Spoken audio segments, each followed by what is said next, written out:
diterbangkan untuk ke lokasi. Layanan penukaran uang melalui mobil kas keliling akan melayani masyarakat Banda Aceh dan Aceh Besar untuk mendapatkan uang pecahan kecil untuk keperluan Ramadan dan Lebaran Idul Fitri.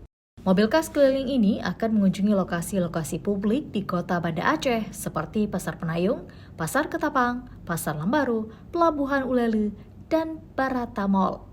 Pelayanan dimulai pukul 8.30 hingga 11.30 waktu Indonesia Barat setiap hari hingga tanggal 20 April 2023. Kepala Perwakilan Bank Indonesia Aceh Roni Widiarjo P.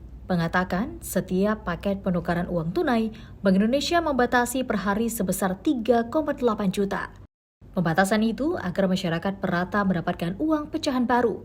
Untuk melaksanakan penukaran uang dengan kas keliling ini, Bank Indonesia bekerja sama dengan 13 perbankan syariat, bank perkreditan rakyat syariah, dan kantor pos.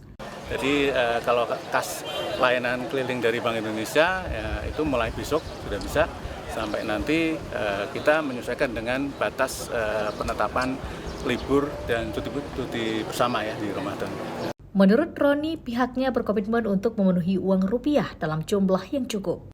Jenis pecahan yang sesuai, baik pecahan besar maupun kecil, serta kondisinya layak edar. Layanan kas keliling menurutnya memberikan akses yang lebih luas kepada masyarakat untuk mendapatkan uang tunai tanpa harus ke bank. Mustajab, Kompas TV, Banda Aceh.